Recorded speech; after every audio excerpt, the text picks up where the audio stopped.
નમસ્કાર વિદ્યાર્થી મિત્રો, ધોરણ 11 કોમર્સ અર્થશાસ્ત્રમાં ચેપ્ટર નંબર 5 ની અંદર 5.3.4 એટલે કે સરેરાશ સ્થિર ખર્ચ એ સિલેબસમાંથી કેન્સલ કરેલ છે આ વર્ષ પૂરતા.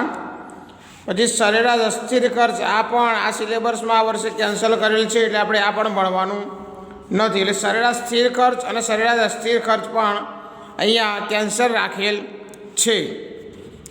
હવે આપણે ડાયરેક્ટ જોઈશું અહીંયા 5.3.6 સરેરાશ ખર્ચ. સરેરાશ ખર્ચ કોને કહેવાય? તો કે ભાઈ સરેરાશ કુલ ખર્ચ તરીકે પણ ઓળખવામાં આવે. સરેરાશ ખર્ચનું બીજું નામ છે કુલ ખર્ચ. સરેરાશ ખર્ચ એકમ દીઠ ખર્ચ છે. કુલ ખર્ચને ઉત્પાદનના એકમોથી ભાગીને સરેરાશ ખર્ચ મેળવવામાં આવે. પરંતુ કુલ ખર્ચ એ કુલ સ્થિર ખર્ચ અને કુલ અસ્થિર ખર્ચનો બંનેનો સરવાળો છે. એટલે કે સ્થિર ખર્ચા વત્તા કુલ અસ્થિર ખર્ચા બરાબર કુલ ખર્ચા.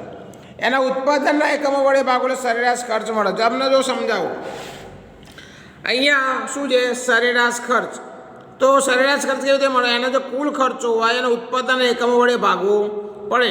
હવે કુલ ખર્ચ કેવી રીતે મળે? તો કે ભાઈ સ્થિર ખર્ચા વત્તા અસ્થિર ખર્ચા આ બંનેનો સરવાળો કરો ત્યારે તમને કુલ ખર્ચ મળે અને એના ઉત્પાદનના એકમો વડે તમે ભાગો તમને સરેરાશ ખર્ચ મળશે. તમને ઉદાહરણ આપું, જુઓ આ શું છે કુલ ખર્ચ. તો માન લો કે અહીંયા 9, તો અહીંયા મૂક્યા આપણે 9. ઉત્પાદનના એકમો 1, તો અહીંયા મૂક્યા 9 ભાગ્યા 1 બરાબર કેટલા મળ્યા? 9. એવી જ એમાં લોકો 16 બસ કુલ ખર્ચ 16, તો અહીંયા મૂક્યો 16 ભાગ્યા 2, તો અહીંયા ભાગ્યા 2. તો 16 ભાગ્યા 2 એટલે કેટલા થાય? 8 આયા.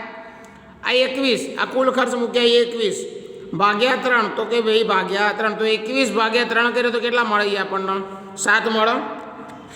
ખ્યાલ આવે વિદ્યાર્થી મિત્રો? પછી જો 28, તો કુલ ખર્ચ 28 ભાગ્યા ઉત્પાદન એકમો 4, તો 28 ભાગ્યા 4 બરાબર 7. 40 ભાગ્યા 5 બરાબર 8. 54 ભાગ્યા 6 બરાબર 9. 70 ભાગ્યા 7 બરાબર 10. તો આવી રીતે કહેવાનો મતલબ કે કુલ ખર્ચના ઉત્પાદનના એકમો વડે તમે ભાગો એટલે તમને સરેરાશ ખર્ચ મળશે. ખ્યાલ આવ્યો? જેમ જેમ ઉત્પાદનનું પ્રમાણ વધતું જાય તેમ તેમ કુલ ખર્ચ પણ વધતું જાય. અહીંયા ઉત્પાદનનું પ્રમાણ કેટલું છે? 1, તો ખર્ચ કેટલો છે? 9. ઉત્પાદનનું પ્રમાણ વધ્યું 2, ખર્ચો વધ્યો 16, 3 21, 4 28, 5 40, 6 54, 7. એટલે ઉત્પાદનના એકમનું પ્રમાણ વધે તો કુલ ખર્ચા પણ વધે. પછી સ્થિર થાય. ક્યાં થાય? ત્યારબાદ વધવાનું વર્ણન દર્શાવ્યું. જો પહેલાં 9 હતા, પછી 8 થયા સરેરાશ ખર્ચા, અહીંયા સ્થિર થયા. જો 7 અહીંયા 3 અને 4 એકમોએ સરેરાશ ખર્ચ સ્થિર થાય છે. પછી ધીમે ધીમે વધે છે 8 9 10 દેખાય. ત્યારબાદ વધવાનું વર્ણન દર્શાવ્યું. તો આ વધ્યા. ખર્ચના વલણને આધારે આકૃતિ દોરવામાં આવે છે. તો અહીંયા આપણે પહેલાં આકૃતિ દોરીએ. આડી એક્સ ધરી, ઊભી વાય ધરી. ઉત્પાદનનું પ્રમાણ સરેરાશ ખર્ચ રૂપિયામાં. અહીંયા 0 x એટલે કે OX ધરી અને OY ધરી. અહીંયા લખશું આપણે 0 1 2 3 4 5 6 7 8. પછી 2 નું અંતર લેવાનું. 2 4 6 8 10 12. ખ્યાલ આવ્યો? હવે ઉત્પાદનનું પ્રમાણ, તો અહીંયા ઉત્પાદન એકમો કેટલા છે? 1, તો એ આ 1.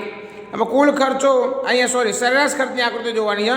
સરેરાશ ખર્ચ કેટલા છે? 9, તો એ અહીંયા 9. 8 અને 10 વચ્ચે કેટલા આવ્યા? 9. પછી ઉત્પાદન એકમો 2, તો ખર્ચા કેટલા? 8, તો 2, તો 2 ક્યાં આવ્યું? 8, એ અહીંયા ટીક. ખ્યાલ આવ્યો? પછી 3, તો 7, તો 3 અહીંયા આવ્યું 7. 6 અને 8 વચ્ચે 7. પછી 4માં પણ 7, તો 4 અહીંયા 7, તો અહીંયા દેખો હરખું થાય છે. પછી 5 8, 5 એકમનું ઉત્પાદન કરો, સરેરાશ ખર્ચ થાય 8, પાછો 8. પછી 6 9, તો 6 ઉત્પાદન એકમો 9 ખર્ચો થાય, તો 9. 8 અને 10 વચ્ચે 9. અને 7 એકમનું ઉત્પાદન ખર્ચા થાય 10, તો 7 અહીંયા 10.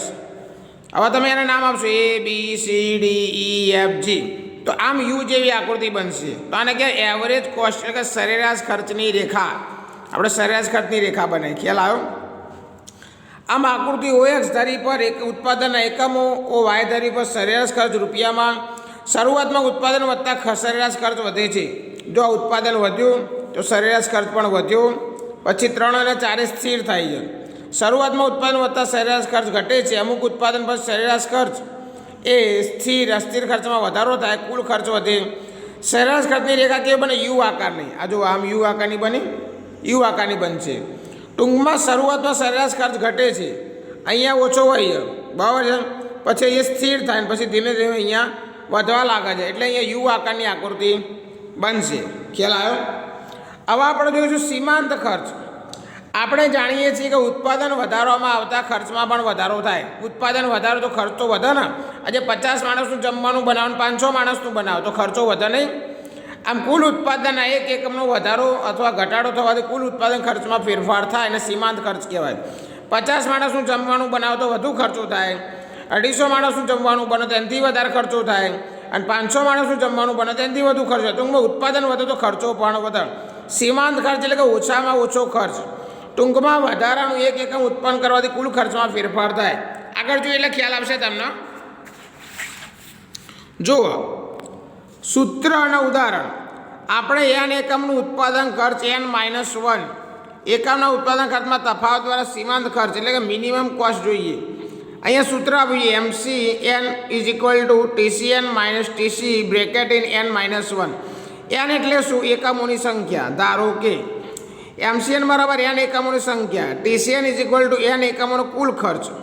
બરાબર છે? એ TC કૌંસની અંદર n-1 = n-1. હવે જ્યાં n છે ત્યાં આપણે 3 મૂકવાના. કેટલા મૂકવાના? 3. તો MC3 = TC3, કારણ કે અહીંયા n હતા તો એની જગ્યાએ આપણે અહીંયા 3 મૂક્યા. આ n હતો એની જગ્યાએ આપણે 3 મૂક્યા. TC3 - TC2, કારણ કે 3માંથી 1 જાય એટલે 2 આવે. TC3 = 21, ધારો કે 21, અને TC2 = 16. આ ધારો કે 16. હવે માન લો કે 21માંથી 16 જાય તો સીમાંત ખર્ચ કેટલો આવ્યો? 5. આમ એ સીમાંત ખર્ચ ત્રીજા એકમનો કુલ ખર્ચ બીજા એકમનો કુલ ખર્ચ કહેવાય. યાદ રાખવું જોઈએ કે સીમાંત ખર્ચ સ્થિર ખર્ચથી સ્વતંત્ર છે. સ્થિર ખર્ચા તો કેવા? આપણે આગળ તમને બતાવ્યું કે તમે ઉત્પાદન કરો કે ના કરો ખર્ચા તો થાય જ. આ સીમાંત ખર્ચ એટલા કેવા? અમુક પ્રકારે ખર્ચ વધે ખરા, ઘટે ખરા અને સ્થિર પણ થાય. આગળ આલેખ દોરીશ એટલે ખ્યાલ આવશે. આમ સીમાંત ખર્ચ એ અસ્થિર ખર્ચમાં થતો ફેરફારનું પરિણામ છે. ઉત્પાદન એક એકમોથી ઘટી n-1 થાય. આમ કુલ અસ્થિર ખર્ચમાં વધારા સાથે સીમાંત ખર્ચ ફેરફાર થાય, ઉત્પાદનમાં ફેરફાર થાય, ખર્ચામાં ફેરફાર થાય. જુઓ અહીંયા ઉત્પાદન 1 છે, ખર્ચો 9, પછી સીમાંત ખર્ચ કેટલો? 9. હવે ઉત્પાદનના એકમો કેટલા છે? 2. કુલ ખર્ચો કેટલો? 16. તો આ 7, 3 21 5, 4 28 7, 5 40 12, 6 54 14, 7 70 16. ખ્યાલ આવે વિદ્યાર્થી મિત્રો? હવે આ જે આંકડા આપે એના પરથી આપણે શું દોરવાની? આકૃતિ દોરવાની. અનુસૂચિમાં દર્શાવ્યા મુજબ ત્રીજા એકમ સુધી ઉત્પાદન વધતા સીમાંત ખર્ચ ઘટે. બરાબર છે? એ ત્રીજા એકમના ઉત્પાદન સુધી સીમાંત ખર્ચ શું થાય છે? ઘટે છે. 9 7 5 ઘટ્યો. બરાબર. હવે ત્યાર પછી સીમાંત ખર્ચ વધે છે. તો જો 3 એકમ પછી સીમાંત ખર્ચ વધવા માંડ્યો. 7 12 14 16 દેખાય? આ વલણ પૃષ્ઠ 55 પરની આકૃતિમાં જોઈ શકાય. તો એ આકૃતિ અહીંયા OX ધરી, આ OY ધરી. ઉત્પાદનનું પ્રમાણ સીમાંત ખર્ચ રૂપિયામાં 1 2 3 4 5 6 7 8. આ 0 0 1 2 3 4 5 6 7 8. અહીંયા 2 4 6 8 10 12 14 16 18. કેટલા સીમાંત ખર્ચ? હવે એક એકમનું ઉત્પાદન કરીએ ત્યારે એનો ખર્ચો કેટલો થાય? અહીંયા 9. 9 ક્યાંથી આવ્યા? આ રહ્યા. ક્યાં રહ્યા? આ રહ્યા 9. પછી જ્યારે 2 એકમનું ઉત્પાદન કરો, બરાબર છે, ત્યારે ખર્ચો કેટલો થાય? 7. તો એ આ 7, 6 અને 8 વચ્ચે 7. આ 7 ક્યાંથી આવ્યા? આ રહ્યા. ક્યાં રહ્યા? આ રહ્યા 7. પછી ફરી 5. 3 એકમનું ઉત્પાદન કરો 5. તો 3 એકમનું ઉત્પાદન કરીએ તો એ કેટલો થાય? 5. 4 અને 6 ની વચ્ચે 5. પછી 4 એકમનું ઉત્પાદન કરીએ તો ખર્ચા કેટલા થાય? 7. આ 7, 6 અને 8 વચ્ચે. 5 એકમનું ઉત્પાદન કરીએ તો ખર્ચો કેટલો થાય? 12. હવે વધશે. બરાબર? તો આ 12 દેખાય? આ 12. પછી 6 એકમનું ઉત્પાદન કરીએ તો ખર્ચો કેટલો થાય? 14. આ 14. બરાબર? એ આ 14. અને 7 એકમનું ઉત્પાદન કરે તો ખર્ચો કેટલો થાય? 16. તો આ 16. MC એટલે M એટલે મિનિમમ, C એટલે કોસ્ટ, સીમાંત ખર્ચ રેખા. આમ આકૃતિમાં દર્શાવ્યા પ્રમાણે કુલ સરેરાશ ખર્ચની જેમ શરૂઆતમાં સીમાંત ખર્ચ ઘટે છે. ક્યાં ઘટે છે? જુઓ 9 7 5 ઘટ્યો, પછી ધીમે ધીમે વધવા લાગ્યો.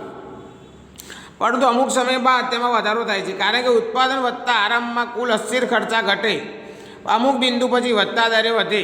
આજે 50 માણસનું જમવાનું બનાવો તો ખર્ચો થોડો એટલો બધો ના થાય, પણ 50ના બદલે સીધું 100 માણસનું જમવાનું બનાવો તો ખર્ચો વધે કે નહીં? 250 બનાવો તો ખર્ચો વધે કે નહીં? હા. ખ્યાલ આવે. શરૂઆતમાં ઉત્પાદન વધતા સીમાંત ખર્ચ ઘટે, એટલે કે ઓછામાં ઓછો ખર્ચો બહુ થતો નહીં. અમુક બિંદુ પછી, એટલે કે 100 માણસનું જમવાનું બનાવો, પછી 200 માણસનું બનાવો તો ખર્ચો વધે કે નહીં. આમ આકૃતિમાં સીમાંત ખર્ચની રેખા હુકીસ્ટિક આકારની હોય. ત્રીજા એકમ સુધી સીમાંત ખર્ચ ઘટે, પછી સીમાંત ખર્ચ ઋણ ધારવાળી. કેવી ઋણ ધારવાળી? આ ડાબેથી જમણે, બરાબર, ઉપરથી નીચે, ખ્યાલ આવે એવી બનતી હોય છે. ત્રીજા એકમ પછી એમાં થોડો ફેરફાર થાય, પછી ધન ધારવાળી પર. આ નીચે તો આવે છે, ફરી પાછી ઉપર જાય છે. એટલે આ ઋણ ધારવાળી અને આ ધન ધારવાળી. ખ્યાલ આવે વિદ્યાર્થી મિત્રો? તો આજના દિવસ માટે માત્ર આટલું જ. રજા આપશો. નમસ્કાર. જય સ્વામિનારાયણ.